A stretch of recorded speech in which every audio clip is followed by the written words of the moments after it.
உன் தேவனாகிய கர்த்தருடைய நாமத்தை வீணாக எடுத்துக்கொள்ளாதிருப்பாயாக. இதற்கு மிகவும் நேரடியான மொழிபெயர்ப்பு நீ சுமக்கக்கூடாது. எபிரேய மொழியில் இதற்கு பயன்படுத்தப்படும் வினைச்சொல் நாசா நாசா. அதன் பொருள் எடுத்துச் சுமத்தல் அல்லது தூக்கிச் சுமத்தல். அதாவது உன் தேவனாகிய யெகோவாவின் நாமத்தை வீணாக சுமக்காதே. யெகோவா தம்முடைய நாமத்தை வீணாக சுமப்பவனை குற்றமற்றவன் என்று கருதமாட்டார். இங்கு முழு விஷயமும் தேவனுடைய நாமத்தை பற்றித்தான். எபிரேய வேதாகமத்தில் தேவனுடைய நாமம் 4 எபிரேய எழுத்துக்களால் எழுதப்பட்டுள்ளது.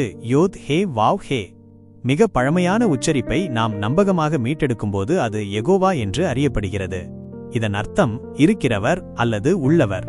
இது உண்மையிலேயே ஒரு அற்புதமான பெயர், இருக்கிறவர். அதனால்தான் யெகோவாவின் நாமம் மிகச் சிறந்த நாமம். ஏனென்றால் அவர் எல்லாவற்றையும் படைத்த சிருஷ்டிகர்த்தர். இங்கே ஒரு சுவாரஸ்யமான விஷயம் இருக்கிறது. தேவன் இஸ்ரவேலர்களை வனாந்தரத்தின் வழியாக நடத்தப் போகிறேன் என்று சொன்னபோது அவர்களுடன் செல்ல ஒரு தூதனை அனுப்புவதாகச் சொல்கிறார். அது பொதுவாக தேவதூதன் என்று மொழிபெயர்க்கப்படுகிறது. அதன் பிறகு தேவன் சொல்கிறார், அந்த தூதனை குறித்து கவனமாக இருங்கள், என் நாமம் அவனுக்குள் இருக்கிறது. அதாவது நீ அந்த தூதனை எப்படி நடத்துகிறாயோ அது என்னை நடத்துவதை போன்றது. வேறு வார்த்தைகளில் சொன்னால், தேவன் தம்முடைய நாமத்தை ஒருவருக்கு கொடுக்கும்போது அல்லது ஒருவருடன் இணைக்கும்போது அது அவருடைய பிரதிநிதித்துவமாக மாறுகிறது. அதன் மூலம் நமக்கு எட்டாத உயரத்தில் இருக்கும் தேவனை நாம் சந்திக்கிறோம்.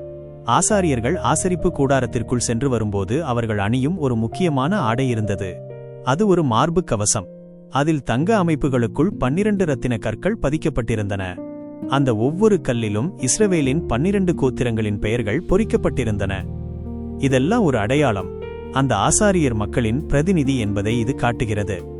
அவர் அந்த பெயர்கள் பொறிக்கப்பட்ட கற்களுடன் தேவனுடைய சந்நிதிக்குள் செல்லும்போது அந்த கோத்திரங்களைச் சேர்ந்த மக்கள் அனைவரும் அவருடன் கூடாரத்திற்குள் செல்கிறார்கள் என்பது போல இருக்கிறது. யாத்ராகமம் 28ஆம் அதிகாரத்தில் 2 முறை இது ஆரோன் அவர்களுடைய பெயரை யெகோவாவுக்கு முன்பாக சுமப்பது என்று அழைக்கப்படுகிறது. அதனால் ஆரோன் இஸ்ரவேலுக்காக செய்ய வேண்டியது என்னவோ அதேபோல் இஸ்ரவேலும் யெகோவாவின் நாமத்தை செய்ய வேண்டும், நாமத்தை சுமக்க வேண்டும். ஒருவருடைய பெயரை ஏதோ ஒன்றுடன் இணைப்பது ஒரு ஆபத்தான காரியம். அது மிகவும் நெருக்கமான தனிப்பட்ட ஒரு செயல்தான்.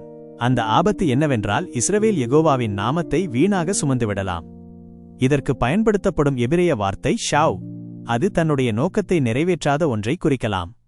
உதாரணமாக சங்கீதம் 127ல் யெகோவா வீட்டை கட்டாவிட்டால் அதை கட்டுகிறவர்களின் உழைப்பு வீணானது. அதாவது அது உண்மையில் வெற்றி பெறாது. அது எதற்காக உருவாக்கப்பட்டதோ அந்த நோக்கத்தை நிறைவேற்றாது. அதேபோல் தேவன் தம்முடைய நாமத்தை உங்களுடன் இணைத்திருக்கிறார். அதற்கு ஒரு நோக்கம் இருக்கிறது, அவரை பிரதிநிதித்துவப்படுத்துவதற்காக. எனவே யெகோவாவின் நாமத்தை உண்மையாக சுமந்து செல்லுங்கள். உங்கள் முழு வாழ்க்கையாலும் உங்கள் முழு நடத்தையாலும் யெகோவாவின் குணத்தையும் அவருடைய கதையையும் பிரதிபலியுங்கள். அதை நாம் எப்படி செய்ய வேண்டும்? அதற்கான பதில்தான் மீதமுள்ள 10 கட்டளைகள் அனைத்தும்.